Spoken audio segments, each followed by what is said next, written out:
சரி.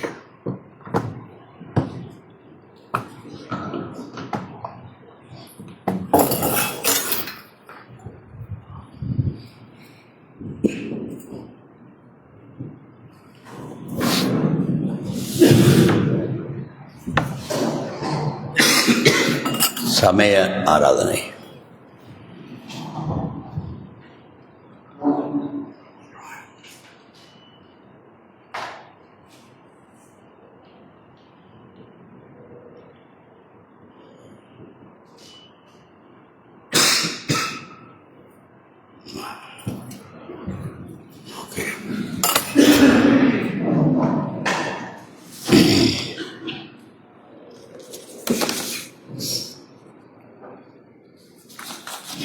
இன்றைய பிஸ்மில்லாஹிர் ரஹ்மானிர் ரஹீம் நஹ்மதுஹு வ நுஸல்லி அலா ரசூலில் கரீம் அம்மா பாத்.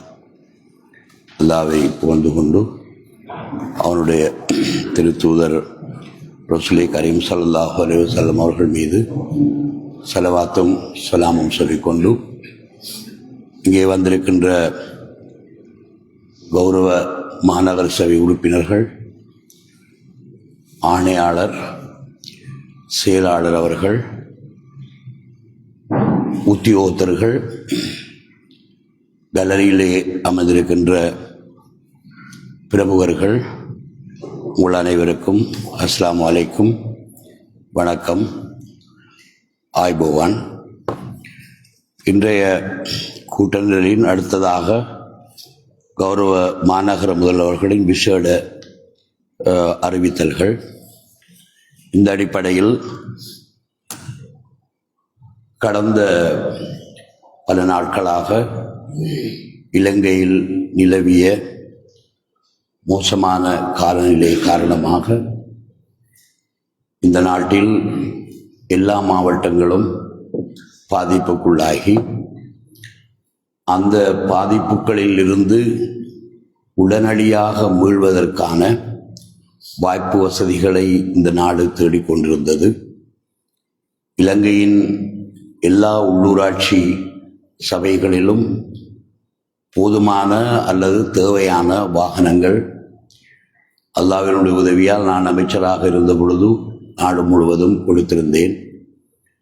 அந்த உள்ளூராட்சி சபை வாகனங்கள் மாத்திரமல்ல, எல்லா உள்ளூராட்சி சபைகளுக்கும் அந்த காலங்களில் போதுமானதான உத்தியோகத்தர்களும் அவர்களை நிரந்தரமாக்குகின்ற பணியும் கடந்த அரசாங்கத்திலே நிறைவேற்றப்பட்டிருந்த சூழ்நிலையில் எம்மால் இதனை ஒழுங்குபடுத்துவதற்கு இந்த நாட்டில் ஒருவரும் இல்லை என்று நாங்கள் எண்ணுவதை விடவும், எம்மால் என்ன செய்ய முடியும், ஒரு மாநகர சபையாக என்ன செய்ய முடியும் என்ற அடிப்படையிலே முதலாவது நமது மாகாணத்தில் இருக்கின்ற மூதூர், இலங்கையிலே பொழிகின்ற மத்திய மாகாணத்திலே பொழிகின்ற அவ்வளவு நீரும் மூதூருக்கு வர வேண்டும். அந்த மழை வீழ்ச்சியும் அந்த அனர்த்தமும் மூதூரை வெகுவாக பாதித்திருந்த அடிப்படையில் நாங்கள் எங்களுடைய அனைத்த குழு, அதோடு சேர்த்து ஃபினான்ஸ் கமிட்டி இரண்டையும் அவசரமாக கூட்டிவிட்டு நாங்கள் மூதூருக்கு போய் இந்த இலங்கைக்கு அக்கரைப்பற்று முனிசிபல் கவுன்சில் மாத்திரமல்ல, ஒரு முனிசிபல் கவுன்சில் என்ன செய்யலாம் என்பதை நாங்கள் இந்த நாட்டுக்கு எடுத்து காட்டினோம் என்பதை விடவும் எங்களால் முடிந்தவற்றை செய்தோம். அதனைத் தொடர்ந்து மத்திய மாகாணத்தில் இருக்கின்ற பல ஊர்கள் அதனை பார்த்துவிட்டு தயவு செய்து உங்களுடைய வாகனத்தோடு நீங்கள் வர வேண்டும் என்று பலர் எங்களை அழைத்திருந்தார்கள். அதில் ஒன்று உடு நுவர அந்த சேர்மன், அதே போன்று கம்பளை சேர்மன், அவர்களுடைய அழைப்பின் பேரில் நாங்கள் போவதற்கு முன்பு நல்ல வேளை 8ஆம் தேதி எங்களுடைய அமர்விருந்த அந்த அமர்விலே உங்களிடம் அதற்கான ஆதரவை நான் கேட்டிருந்தேன். நீங்கள் எல்லோரும் அதற்கு ஆதரவு தந்தீர்கள்.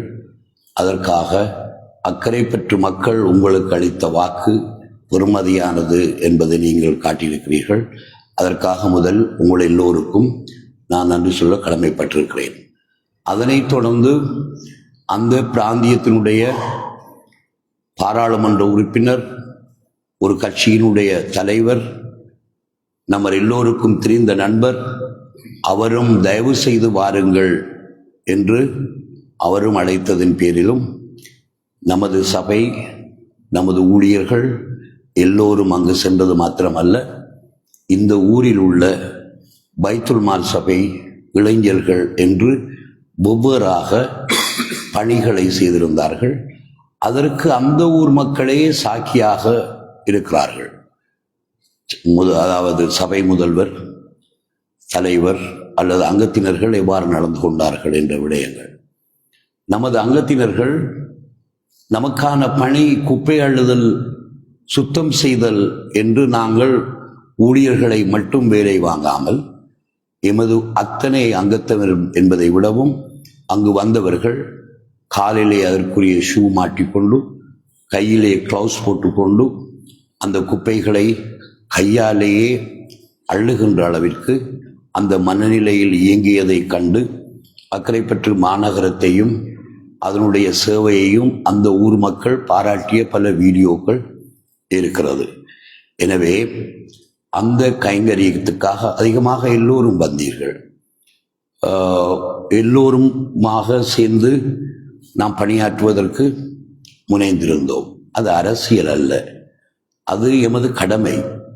ஒரு சகோதரன் அல்லது நமது நாட்டிலேயே உள்ள ஒருவன் அல்லது ஆளேடி வேம்பு என்று எடுத்துக்கொண்டாலும் கூட ஒரு அனர்த்தத்தின் பொழுது அவர்கள் அழைத்தாலும் அழைக்காவிட்டாலும் நமக்கு அதிகாரம் இருக்கிறது, நாம் அவைகளை பாவிப்பதற்கு.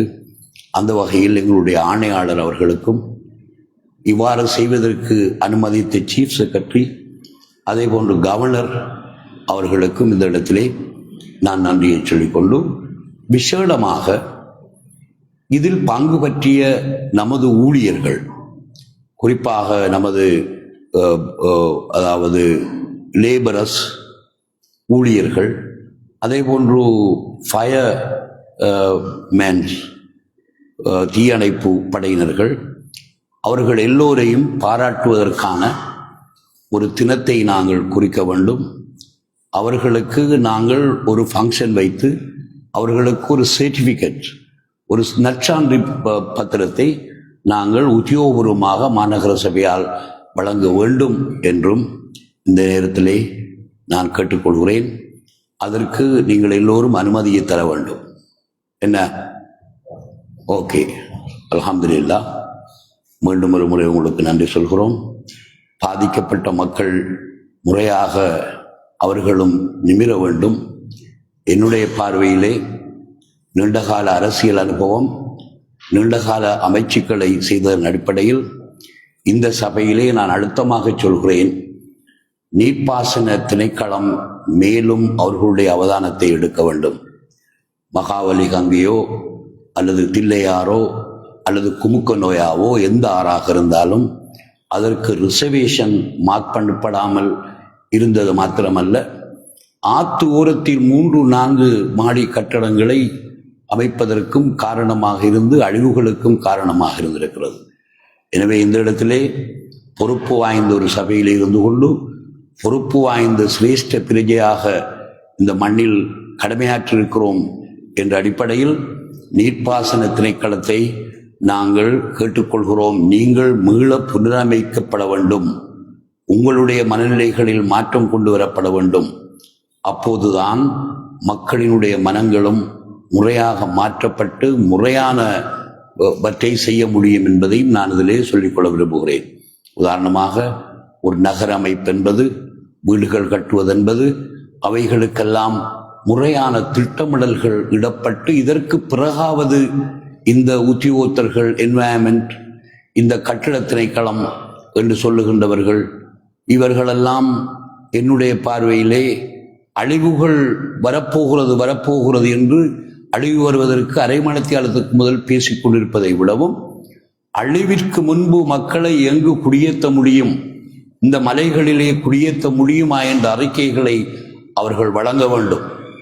அல்லது அவர்கள் முறையாக குடியிருக்கின்ற நிலங்களையும் முறையாக டவுன்ஷிப்பை ஏற்படுத்துகின்ற நிலங்களையும் அடையாளப்படுத்த வேண்டியது இந்த நாட்டின் ஒவ்வொரு உள்ளூராட்சி சபைகளும் இந்த நாட்டின் அமைச்சுக்களும் அதற்கு முறையான திட்டங்களை எடுக்க வேண்டும் என்று இந்த இடத்திலே நான் பொறுப்புள்ளவனாக இதனை வினயமாக வேண்டிக் கொள்கிறேன்.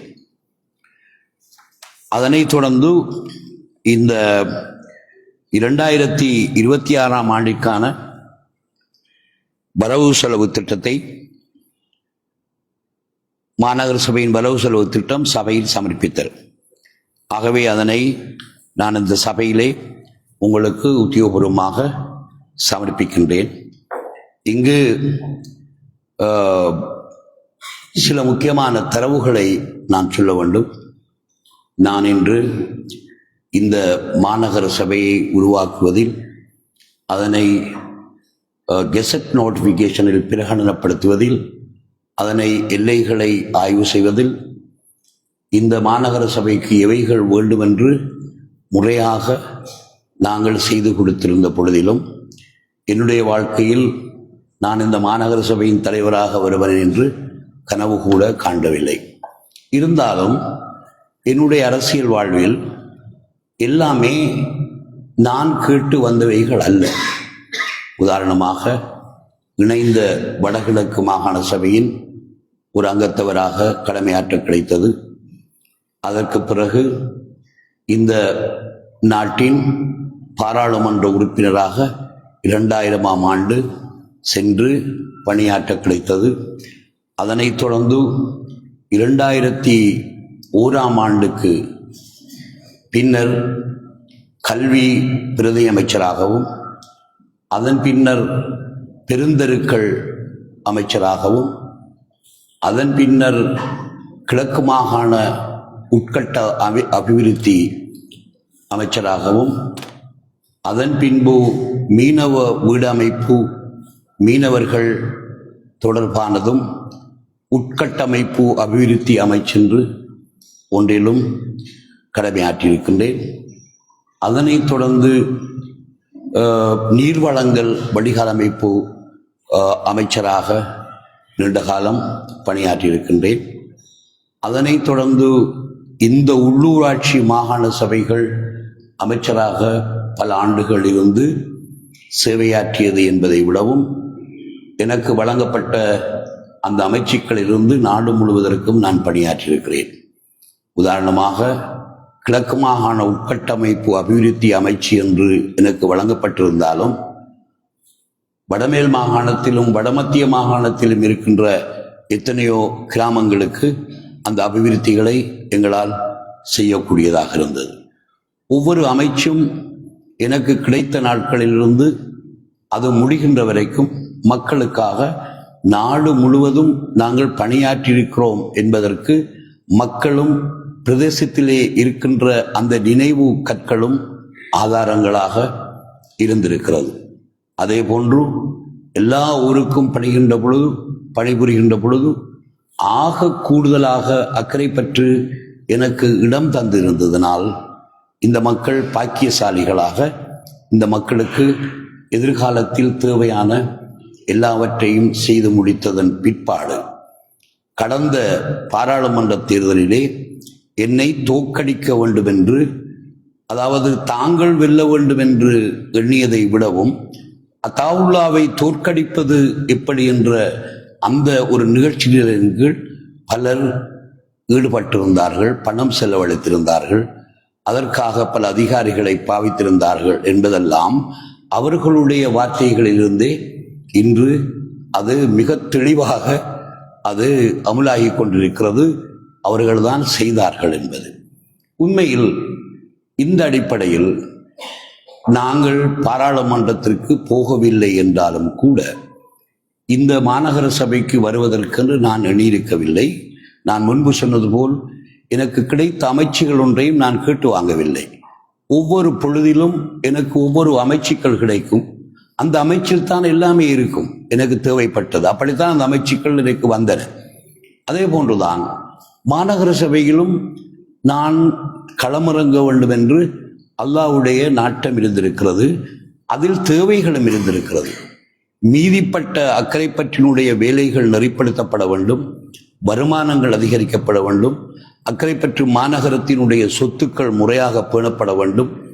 அதே போன்று பாய்ச்சல் வடிச்சல் நிலங்கள் என்று நமது இந்த பிராந்தியத்தினுடைய பணிகள் முறையாக நடைபெற வேண்டும் என்று ஆண்டவனுக்கும் தெரியும். அதற்கு என்னையும் பாவித்திருக்கலாம். இந்த சூழ்நிலையில் நாங்கள் நொமினேஷன் பேப்பரை தாக்கல் செய்த பொழுது அந்த நொமினேஷன் பேப்பர் கூட நிராகரிக்கப்பட்டது. அதுவும் தோற்கடிக்க வேண்டும் என்கின்ற நோக்கத்திற்காக எழுந்ததிலிருந்துதான் என்றுதான் நாங்கள் அதனை பெற வேண்டும். இருந்தாலும் இந்த சட்டங்கள் இன்று இருக்கின்ற உள்ளூராட்சி சட்டம் அதிகமானவை என்னுடைய காலத்தில் உருவாக்கப்பட்டது என்பதனால் அந்த நொமினேஷன் பேப்பர் ரிஜெக்ட் பண்ண முடியாது என்று நான் திடமாக நம்பியிருந்தேன். அது மிக முக்கியமானது. உதாரணமாக ஒரு சட்டத்தை இயற்றுகின்ற பொழுது அந்த சட்டம் இயற்றுவதற்கான நோக்கம் என்ன என்பதை அந்த பாராளுமன்றமும் அந்த அமைச்சரும் அறிந்திருப்பார். மேலதிகமாக அதற்கு பொருள்கோடல் கொடுக்கின்ற தத்துவம் சுப்ரீம் கோர்ட்டை தவிர வேறு யாருக்கும் கிடையாது. இந்த ஒரு சட்டமாக இருந்தால் பாராளுமன்றத்தில் இயற்றப்படுகின்ற கான்ஸ்டிடியூஷனோ அல்லது கட்டளை சட்டங்களோ அவைகளில் யாரும் அவைகளுக்கு பொருள்கோடல் செய்ய எந்த அதிகாரமும் இல்லை. அவர்களுக்கு அந்த அதிகாரம் யாரும் கொடுக்கவில்லை. ஆகவேதான் நாங்கள் நீதிமன்றத்திற்கு போனோம். என்ன அதனையும் நாங்கள் இங்கே சொல்ல வேண்டும். குறிப்பாக சட்டம் எழுதுகின்ற பொழுது certified copy of the birth certificate என்றுதான் சட்டத்தை எழுதினோம்.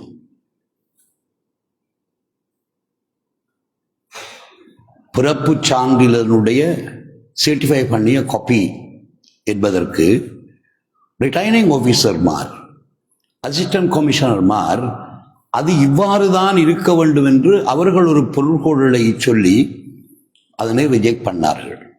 எனக்கு தெரியும், இந்த சட்டம் எழுதப்படுகின்ற பொழுது சுப்ரீம் கோர்ட்டுக்கும் ஒரு கேஸ் போயிருந்தது.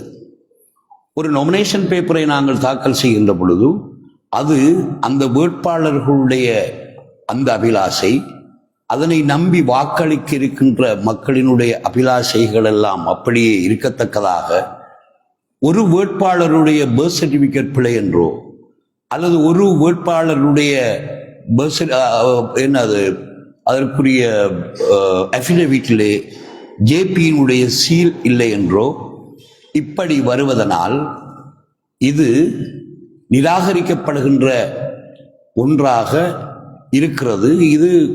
இது நல்ல முறை அல்ல என்று சுப்ரீம் கோர்ட்டுக்கு கூட ஒரு கேஸ் போயிருந்தது. அதன் பிறகுதான் அதன் அடிப்படையில் பாராளுமன்றத்திலே இந்த சட்டத்தை கொண்டு வந்தோம்.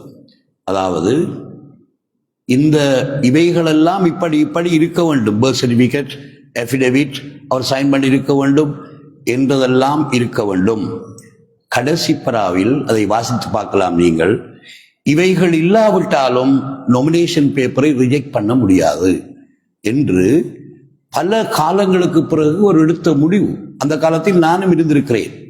அது மாத்திரமல்ல, கடந்த உள்ளூராட்சி சபைக்கு முன்பு இன்னொரு தேர்தல் கோல்பட்டப்பட்ட நேரம் காத்தாங்குடியிலே தேசிய காங்கிரஸ் போட்டியிட போகின்ற பொழுது அவசரமாக செய்ய போனதன் விளைவாக 8 பேருக்கு மேல் இந்த பிழையை விட்டிருந்தார்கள். அவர்கள் டிஸ்குவாலிஃபை பண்ணப்பட்டார்களே தவிர பேப்பர் ஏற்றுக்கொள்ளப்பட்டது. இவ்வாறு தெளிவாக சட்டம் இருக்கின்ற பொழுது இதனை இவர்கள் பொருள் கூடுவதற்கு இவர்கள் யார் என்ற பிரச்சனை எங்களுக்கு வந்தது. ஆகவே நாங்கள் நீதிமன்றத்துக்கு சென்றோம். நீதிமன்றத்தில் அந்த விவாதம் நடக்கின்ற பொழுது மிகவும் சுவையாக இருந்தது. எங்களுடைய நீதிபதி சொன்னார், இந்த சட்டம் இயற்றுகின்ற பொழுது எங்களுடைய கிளைண்ட் தான் அந்த அமைச்சராக இருந்தார் என்று அவர் அதனை குறிப்பிட்டார். இந்த சூழ்நிலையில் மாத்தளையினுடைய அசிஸ்டன்ட் கமிஷனர் அங்கு இருந்தார். பல மாவட்டங்களுக்கு உரியது. அப்பொழுது நீதித்துறையினுடைய வழக்கறிஞர்கள் நீதிபதி அவர்களிடத்தில் கேட்டார்கள், நீங்கள் ரிட்டைனிங் ஆஃபீஸரா அல்லது ரிஜெக்ஷன் ஆஃபீஸரா, ரிஜெக்ட் பண்ணுகிற ஆஃபீஸரா என்று கேட்டது மட்டுமல்ல, பாராளுமன்றத்தால் இயற்றப்பட்ட சட்டத்திற்கு பொருள்கோடல் செய்வதற்கு உனக்கு என்ன தகுதி இருக்கிறது என்று கேட்டார்கள். உடனடியாக சட்ட திணைக்களத்தில் இருந்தவர்கள் அவருக்கு அது இல்லை, அது தவறு என்று அவர் ஏற்றுக்கொண்டார். ஆகவே இவ்வாறான ஒரு போராட்டத்தின் அடிப்படையில் நான் இங்கு இந்த தேர்தலிலே வென்று இந்த மாநகர சபைக்கு மாநகர முதல்வராக வந்திருக்கிறேன் என்றால் இது ஆண்டவனுடைய ஏற்பாடு. இந்த மாகாண சபை உள்ளூராட்சி அமைச்சராக இருக்கின்ற பொழுது நாங்கள் நிறைய பயின்று கொண்டோம். அதில் மிக முக்கியமானது, உள்ளூராட்சி சபைகள் பாராளுமன்றம் போல் அல்ல, ஆளும் கட்சியும் எதிர்கட்சியும் இருந்து செய்கின்ற ஒன்று அல்ல. பாராளுமன்றத்தில் இந்த வரவு செலவு திட்டம் சமர்ப்பிக்கப்படுகின்ற பொழுது ஆளும் கட்சியின் அமைச்சர் ரகசியமாக செய்வார். அவர் என்ன செய்வார், எதற்கு கூட்டுவார், எதற்கு குறைப்பார் என்றெல்லாம் யாருக்கும் தெரியாது. அவர் சப்மிட் பண்ணதன் பிறகு அதற்கு நீண்ட காலங்கள் கொடுத்து, மாதக்கணக்கில் கொடுத்து, அவர்கள் அதில் முதலாவது தொடங்குவார்கள். இதில் இவ்வளவையில் நாங்கள் குறைக்கிறதற்கு முன்வைக்கிறோம் என்று தொடங்கி அவர்கள் பேச வேண்டியதெல்லாம் பேசி அவர்களுக்கு காலம் கொடுத்து அதற்கு பிறகு கை உயர்த்தி வாக்கு எடுக்கப்படும். முதலாவது வாசிப்பு, இரண்டாவது வாசிப்பு, மூன்றாவது வாசிப்பு என்று அதற்கு கொடுக்கப்படும். மாநகர சபை சட்டத்தை பொறுத்தவரையில் அது இயற்றுகின்ற பொழுது எல்லா மெம்பர்ஸ், எல்லா அங்கத்தினர்களும் பார்ட்டிசிபேட் பண்ண வேண்டும். அவர்களுடைய கலந்த ஆலோசனையோடு தான் முழுக்க நடக்க வேண்டும். அதில் ஒருவர் இப்ப ஒரு கட்சியில ஒருவர் தான் இருக்கிறார், இல்லாட்டி 2 பேர் இருக்கிறாங்க என்கிறதுக்காக ஆளும் கட்சியாக்கள் அவர்களை புறம் தள்ள முடியாது. எல்லோரும் சேர்ந்து உருவாக்க வேண்டும் என்கின்ற மிக முக்கியமான கன்செப்ட் மாநகர சபை சட்டத்தில் முக்கியமானது. அந்த அடிப்படையில் சட்டத்தை பொறுத்தவரையில் ஆக முக்கியமானது 7 நாட்கள் அங்கத்தவர்களுக்கு கொடுப்பது என்பதும் மக்களுக்கு தெரிவுபடுத்தப்பட வேண்டும் என்பதுதான் இதில் முக்கியமான ஒரு அம்சம். இதில் எதிர்த்து பேசுவது, அதனை நாங்கள் விவாதிக்க வேண்டும், அப்படி செய்ய வேண்டும், அதற்கு நாள் வேண்டும் என்றவைகளெல்லாம் அங்கு சட்டத்தில் குறிப்பிடப்படவில்லை. அதனை நாங்கள் வாசிக்கலாம், வாசித்து பார்க்க முடியும். அந்த 7 நாள் மிக முக்கியமானது ஒரு பட்ஜெட்டை கொண்டு வருவதற்கு முந்தி. ஆனால் அல்லாஹ்வினுடைய உதவியோடு அக்கரைப்பற்று மாநகர சபையினுடைய பட்ஜெட், இந்த மாநகரத்தை பற்றி முழுமையாக நல்லெண்ணம் கொண்ட ஒருவராக நான் இருப்பதனால் இவைகளை இன்னமும் மேலும் அதனுடைய வருமானங்களையும் சொத்துக்களையும் பாதுகாக்க வேண்டும் என்பதற்காக இங்கிருக்கிற எங்களுடைய கமிஷனர், செயலாளர், அதே போன்று அக்கவுண்ட் டிவிஷனிலே உள்ளவர்கள், வெளியிலே உள்ள நிபுணர்கள், வெளியிலே முதலீடு செய்யக்கூடியவர்கள் என்று பல டிஸ்கஷன்கள் நடந்து உத்தியோகபூர்வமாக நவம்பர் 25ஆம் தேதி எல்லா குழுக்களிலும் ஸ்டாண்டிங் கமிட்டி முக்கியமானது, அந்த ஸ்டாண்டிங் கமிட்டியில் இருக்கிற எல்லா அங்கத்தவர்களையும் அழைத்து ஒரு டிராஃப்டை வைத்துக்கொண்டு மணித்தியால கணக்கில் அக்கரைப்பற்றினுடைய அக்கவுண்டன், அதற்குரிய உத்தியோகத்தர்களும் இன்னும் பலரும் அதனை விவரித்து மெமோரிஸ்ல, அவங்களோட மெமோரிஸ்ல போட்டு அதை ஒளிப்படுத்தி அதனை காட்டியது மாத்திரமல்ல, எல்லோருடைய ஆலோசனைகளையும் நாங்கள் கேட்டோம். சிலர் வராமல் விட்டிருக்கலாம் வேறு காரணங்களுக்காக, அவர்களுக்கும் காலங்கள் கொடுக்கப்பட்டது. அதனைத் தொடர்ந்து இந்த நமது அன்று கலந்து கொண்ட அங்கத்தினர்கள் பலர் பல அபிப்பிராயங்களை சொன்னார்கள், பல கருத்துக்களை சொல்லி அவைகளும் அந்த இடத்திலேயே திருத்தி உள்வாங்கப்பட்டது. அதன் பிறகு முறைப்படி 8ஆம் தேதி நமது சபை இருந்ததனால் அந்த சபையிலே அடுத்த கட்ட நடவடிக்கை சர்க்குலேஷன் மெம்பருக்கு கொடுக்க வேண்டும் ஒரு டிராஃப்ட். அந்த டிராஃப்டை நாங்கள் முன்வைத்தோம். அந்த டிராஃப்டை முன்வைத்து விட்டு அதற்கு 7 நாள், ஏனென்றால் 7 நாள் போதும், ஏற்கனவே நிறைய பேசியிருக்கிறோம். 7 நாள் மாத்திரம் கொடுத்து விட்டு ஆக குறைந்தது. இன்றைய தேதியை வரைக்கும் 24, 25 நவம்பருக்கும் இன்றைய தேதிக்கும் இடையில் 1 மாத காலம். இந்த 1 மாத காலத்தில் நான் உண்மையில் பாராட்டுகின்றேன். அதிகமான உறுப்பினர்கள் இது தொடர்பான ஆலோசனைகளை நேரிலும் எழுத்திலும் பங்கு பெற்று அவர்கள் சொன்னார்கள். இதில் கருத்துக்களும் சொல்லாமல் அல்லது ஆலோசனைகளை முன்வைக்காமல் ஒரு அங்கத்தவராக இருந்து தன்னுடைய பணிகளை முறையாக செய்யாமல் இருப்பது என்பது மக்கள் அவர்களுக்கு சொல்லுவார்கள் இவர் பொருத்தமில்லாத அங்கத்தவர் என்று. என்றால் அந்த வேளையிலே சட்டத்தின்படி அவர் அந்த ஆலோசனைகளை சொல்ல வேண்டும், மக்களுக்கான பிரச்சனைகளை சொல்ல வேண்டும் என்ற விடயம் இருக்கிறது. அந்த வகையில் என்னுடைய பார்வையிலே பலர் ஆலோசனைகளை எங்களுக்கு முன்வைத்தார்கள். அதில் முக்கியமாக இந்த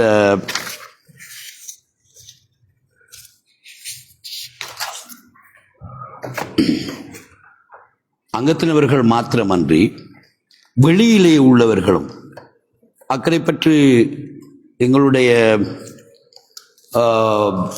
கேட்போர் கூடம் அல்லாச் கேட்போர் கூடத்தில் பணம் செலுத்தி அந்த மண்டபத்தை அவர்கள் முறையாக பாவித்து சில அரசியல் கட்சிக்காரர்களும் அவர்களுடையவர்களும் சேர்ந்து மணித்தியால கணக்கில் அங்கு டிஸ்கஸ் பண்ணியிருந்தார்கள். ஆனால் கூட்டம் அழைக்கப்பட்டது வேறு காரணத்துக்காக சொல்லப்படுகிறது, நமக்கு தேவையில்லை.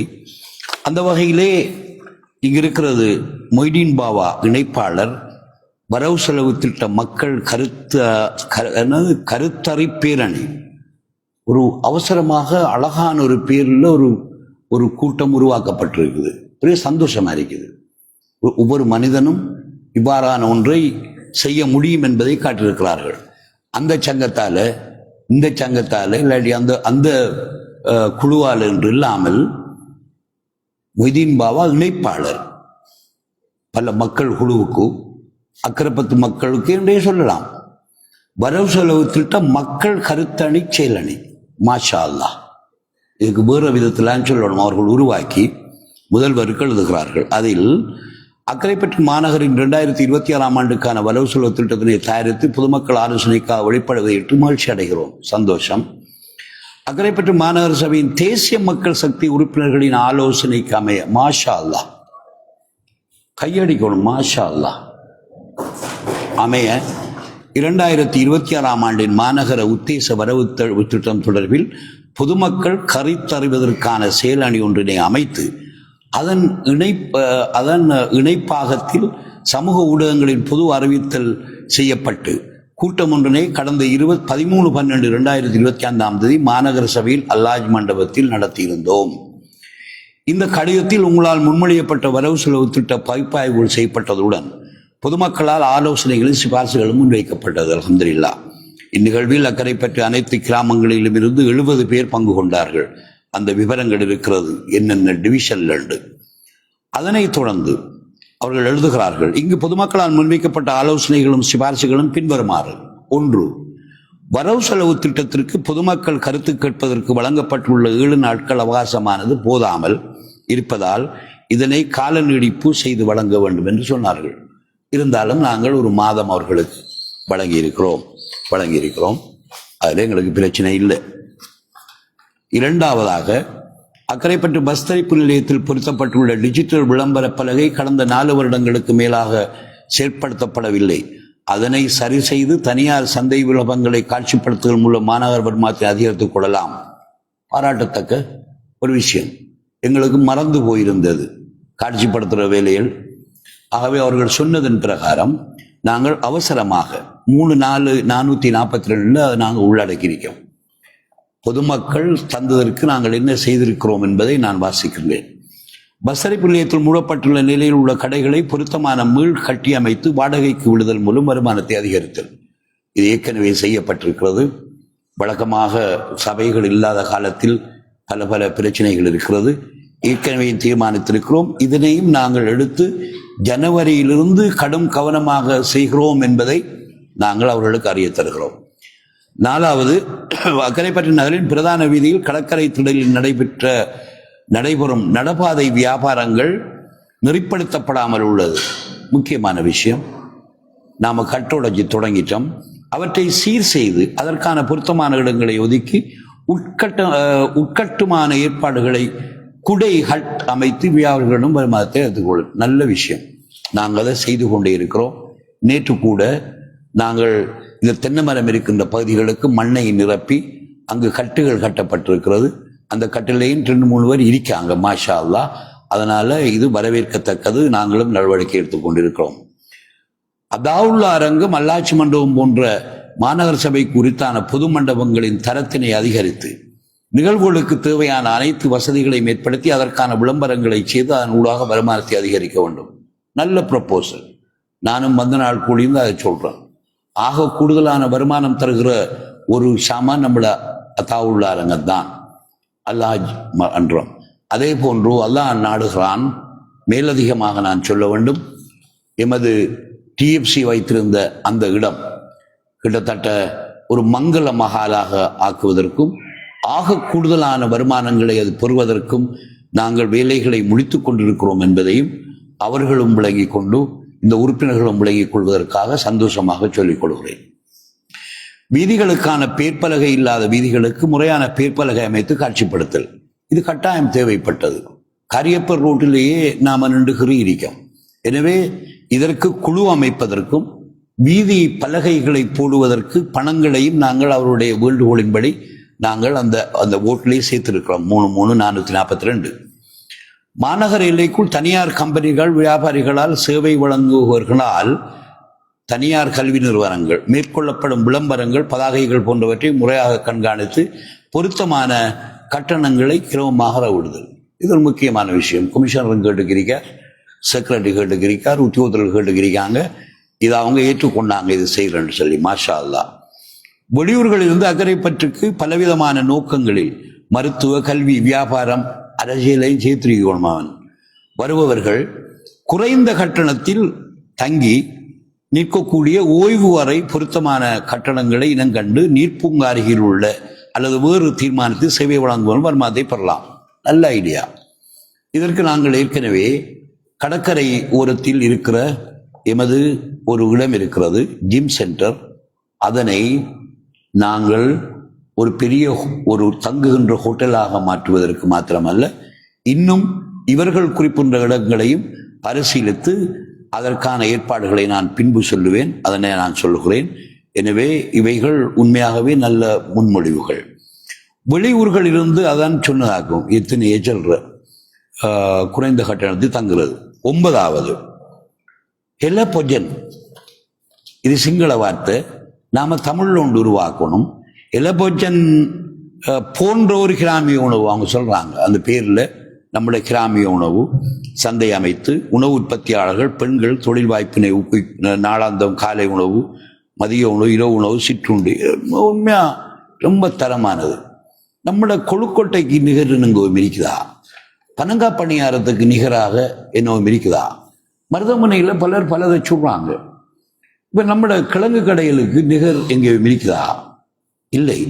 ஆகவே நமது கிராமிய உணவுகளுக்காக முன்வருகின்றவர்களுக்கு அவர்களுக்கு கடைகளும் கொடுத்து அவர்களுக்கு ஊக்குவிக்கிற பணமும் கொடுப்பதற்கு நான் ஆயத்தமாக இருக்கிறேன். கைதட்டு இல்லையா?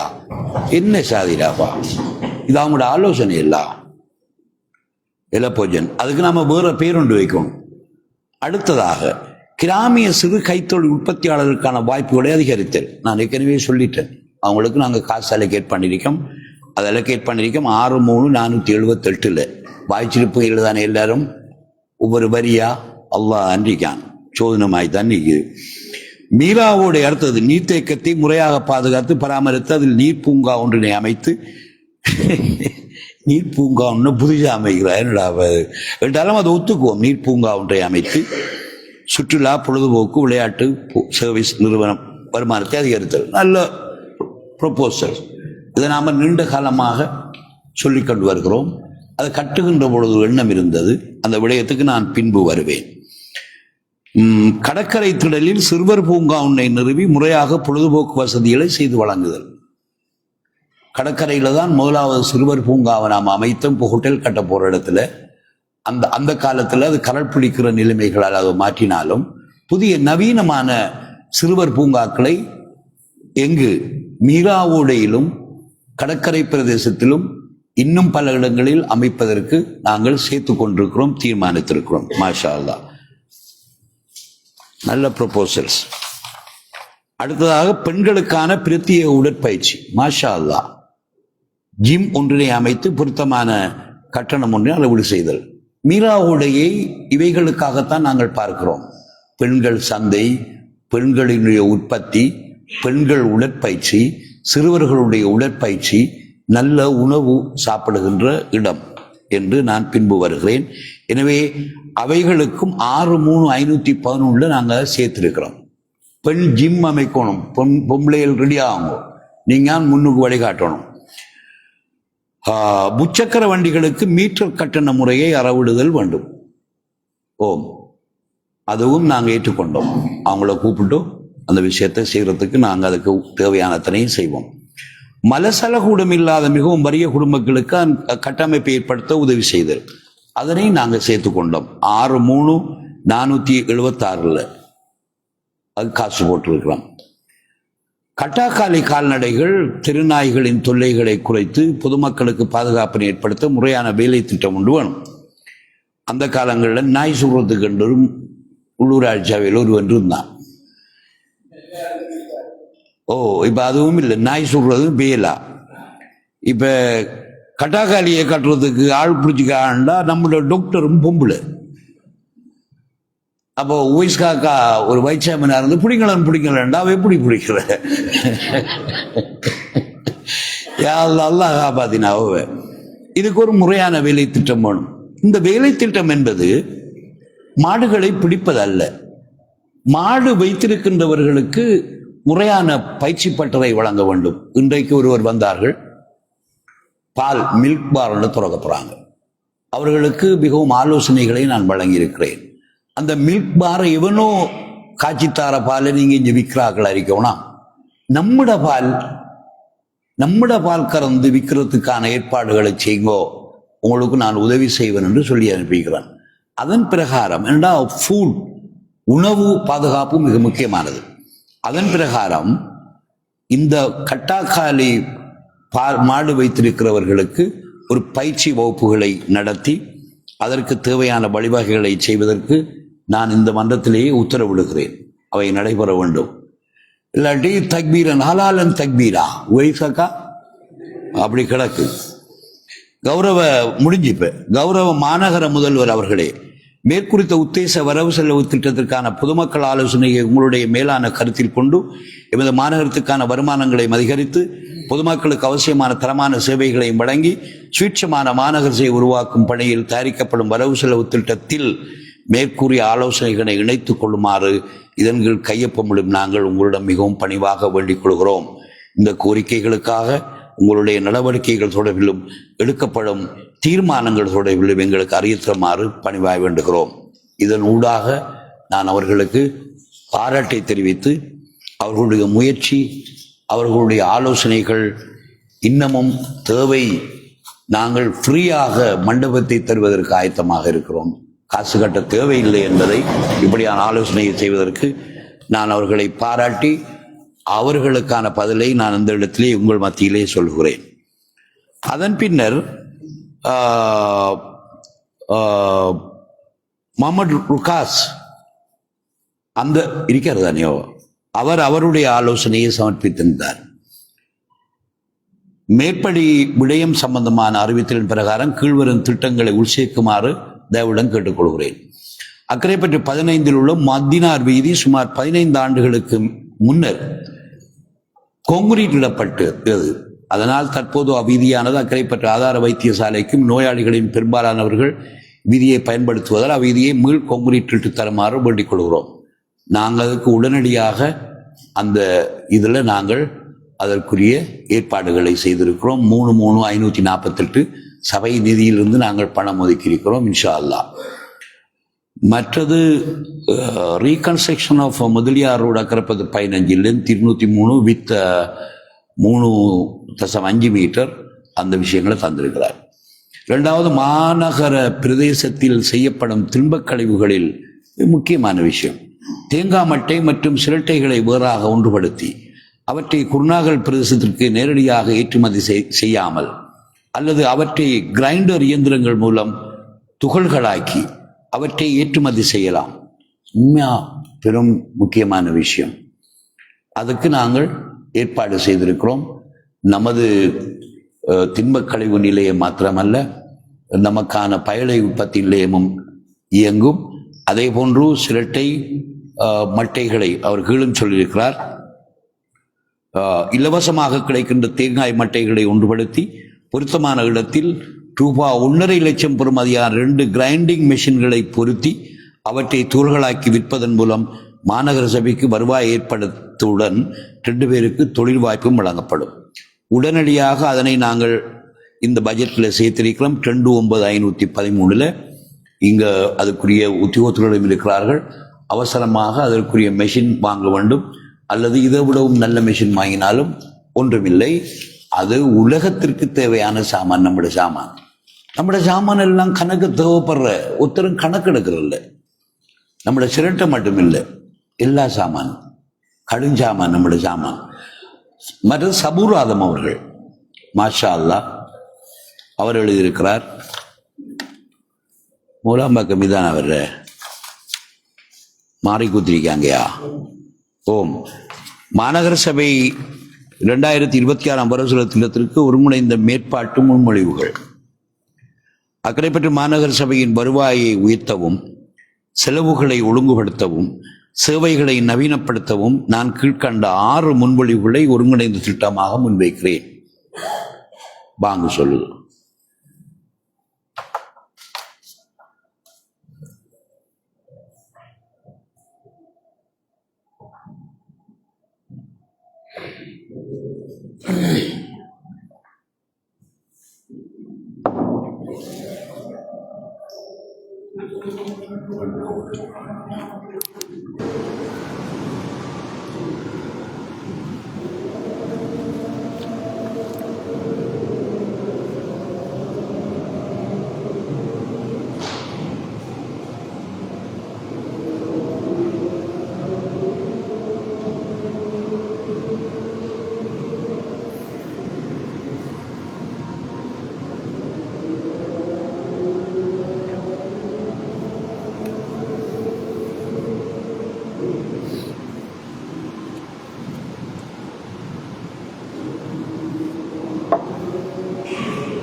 முன்மொழிகின்றேன். முதலாவது, டிஜிட்டல் வசூல் முறைமைக்கு மாற்றம். நிலவரி, தொழில் உரிம கட்டணம், கட்டிடம் அனுமதி கட்டணம் போன்ற முக்கிய வருவாய் பகுதிகளை முழுமையான டிஜிட்டல் வசூல் முறைமைக்கு மாற்றுதல் மூலம் வருவாய் கசிவு குறைந்தும் வசூல் திறன் உயர்ந்தும் மக்கள் சேவை மேம்பட்டும் இருக்கும். இது மாநகர சபையின் ஆண்டு வருவாயில் குறைந்தது 15% உயர்வை ஏற்படுத்தும். உண்மையா பாராட்டத்தக்கது. அவர் வந்தோடனே நான் சொன்னேன், ஒவ்வொரு ஆளுக்கும் மாநகர சபையில் ஒவ்வொரு வகையான திறமைகள் இருக்கும். அதில் அவர் அதுக்குரிய திறமையான ஆள். நீங்கள் அதில் முயற்சி செய்து நீங்கள் செய்ய வேணும் என்றது மட்டும் இல்லாமல் அவர் நீண்ட நேரம் அவருடைய ஆலோசனைகளை என்னோட டிஸ்கஸ் பண்ணி கொண்டிருந்தார். குறிப்பாக நான் பின்பு வருவேன், அப்பொழுது நான் அவரை சொல்ல முடியும். ஏனென்றால் நான் வேலை செய்தது இலங்கையில் உள்ள உயர்ந்த SLAS ஆஃபீஸர், சீனியர்ஸ், உயர்ந்த சட்டத்தரணிகள், லீகல் ஆஃபீஸர்ஸ், உயர்ந்த இன்ஜினியர்ஸ், ஆகக்கூடிய ஆர்கிடெக்ட், இப்படி எல்லாம் வேலை செஞ்சிருக்கோம்.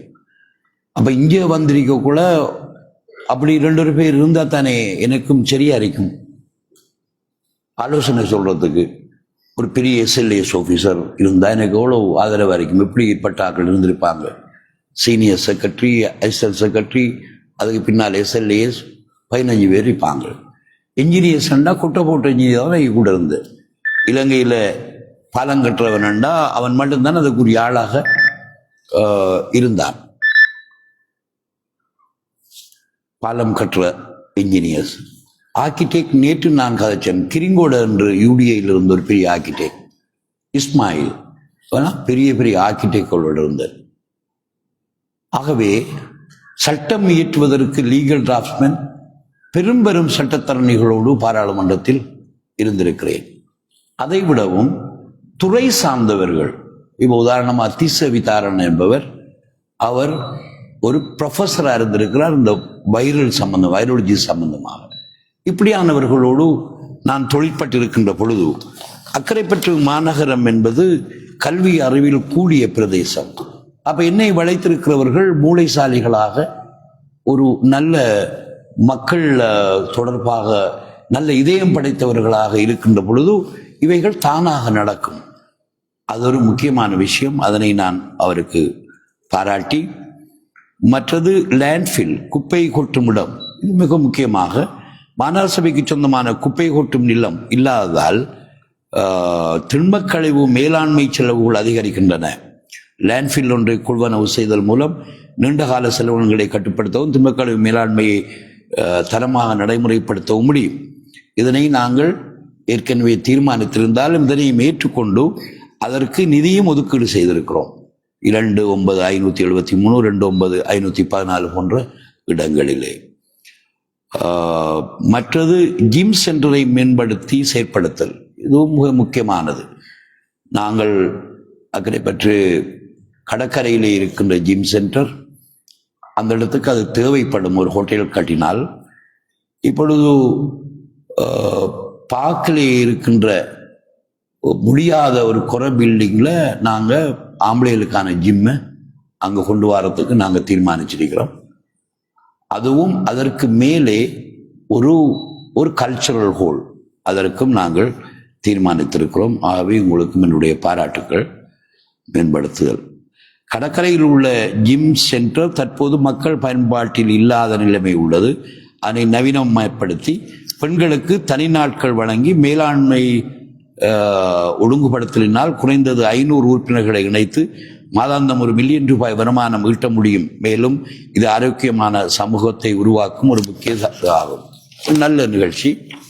டாக்டர்ஸ் அக்கரைப்பற்றினுடைய எம்ஓ சென்னை சந்தித்த பொழுது, பாடசாலை பெண் பிள்ளைகளுக்கு எந்த விதமான உடற்பயிற்சியும் இல்லை.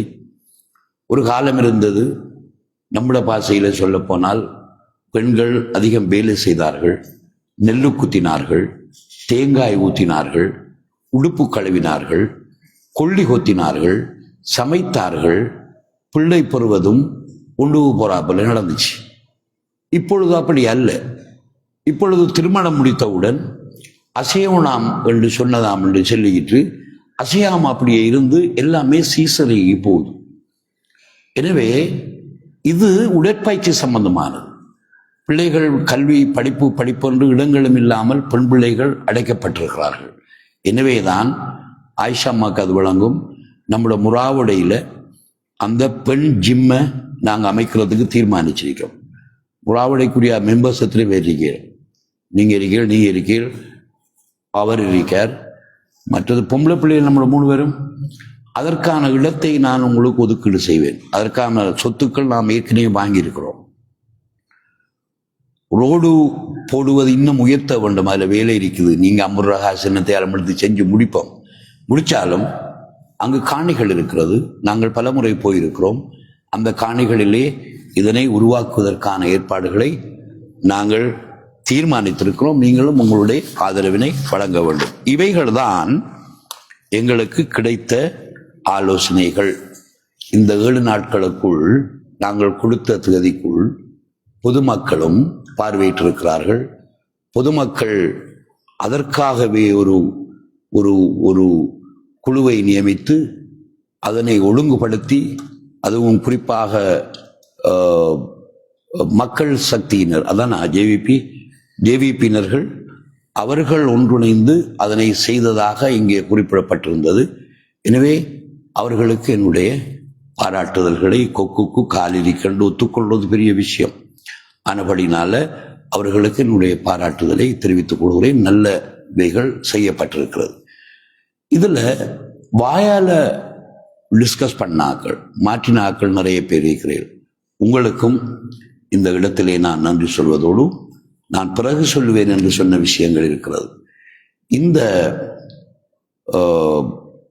இந்த வரவு செலவு திட்டம் நாங்கள் வந்தவுடன் எங்களால் முடிந்தவாறு அதனை செய்தாலும் கூட, இந்த ஆண்டிலே பப்ளிக் பிரைவேட் பார்ட்னர்ஷிப்பில் அதிகமான ப்ரோக்ராம் செய்வதற்கு எங்களிடத்திலே இருக்கிறது. அதற்கான அறிவித்தலை இந்த இடத்தில் நாங்கள் ஏற்கனவே தீர்மானித்திருக்கிறோம். சிலவற்றை நான் அறிவிப்பதற்கு விரும்புகிறேன்.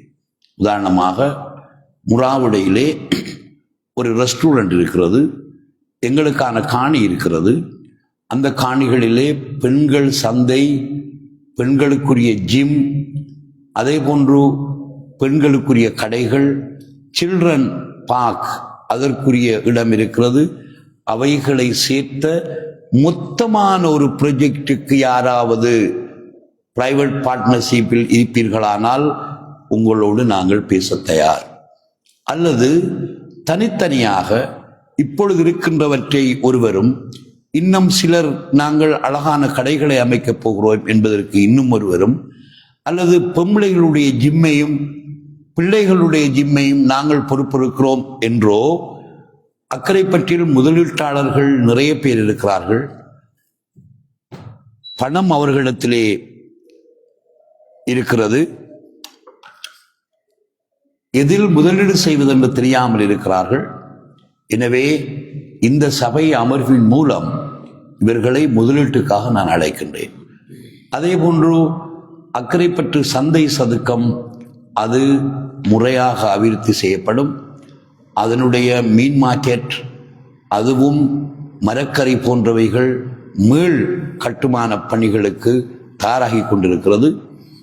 அதை தயாராகின்ற பொழுது இப்பொழுது இருக்கின்ற கட்டுமானம் அது எங்களுடைய பார்வையில் ஒரு branded centre, branded house, branded பொருள் விற்கிறதாக மாத்திரமல்ல, இப்பொழுது இருக்கின்ற மீன் மார்க்கெட் இலங்கையில் இல்ல, உலகத்தில் எங்கும் இல்லாத ஒரு மண்டபத்தை அது கொண்டிருக்கும். அதோடு கீழிருக்கின்ற அறைகள் எல்லாம் பிராண்டட் ஷாப்புகளுக்கு திறந்து விடப்படும். உதாரணமாக, ஒரு பெஸ்டான ஸ்வீட் எடுக்கணும்னா அந்த இடத்துக்கு போய் எடுக்கலாம் என்று வரும். ஒரு நல்ல பெல்ட் எடுக்கணும்னா பிராண்டட் அங்கே வந்து வாங்கலாம். பொம்பளைகளில் ஸ்லீப்பர் நல்லது இருக்குமெண்டா அங்கே வந்து வாங்கலாம்.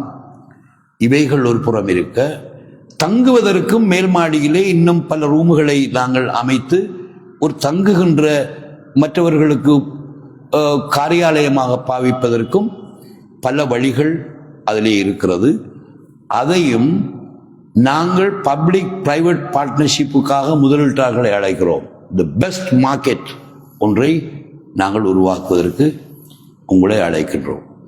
அதே போன்று அக்கரைப்பட்டி நீர்ப்பூங்காவில் பல தீர்மானங்கள் இருக்கிறது. அது ஒரு பெரும் சந்தையை உருவாக்குவதற்கான இடம். அது வாராந்த மரக்கரை சந்தையாகவும் இருக்கலாம், கோல்ட் ஃபேராக இருக்கலாம், கிட்ஸ் ஃபேராக இருக்கலாம், லேடிஸ் ஃபேராக இருக்கலாம். எந்த ஃபேரையும் நடத்துவதற்கான இடவசதிகளோடு மாத்திரமல்ல, காவின் எழுதி மாப்பிள்ளையை முறையாக வைத்து சொல்லி ரபான் அடித்து கூட்டிக்கு போகக்கூடிய வாய்ப்புகளோடு அது உருவாக்கப்பட்டிருக்கிறது. அதில் விரும்பிய ஒன்றை யாரும் முதலீடு செய்வதற்கு வரலாம். முடியாமல் இருக்கின்ற நமது அந்த ஒரு பில்டிங், அந்த கட்டடத்தின் கீழ்ப்பகுதியிலே ஒரு பெரிய ஜிம் ஒன்றை உருவாக்குவதற்கும், மேலே கூரையை அடித்து ஒரு பெரும் ஹோலையும் செய்வதற்கு நாங்கள் இருக்கிறோம். அதற்கும் விரும்பியவர்கள் நீங்கள் மூலதனமிட்டு பப்ளிக் பிரைவேட் பார்ட்னர்ஷிப்பில் முதலிடுவதற்கு நீங்கள் வரலாம் என்பதை நாங்கள் இந்த சபையிலே அழைப்பு விடுக்கிறோம்.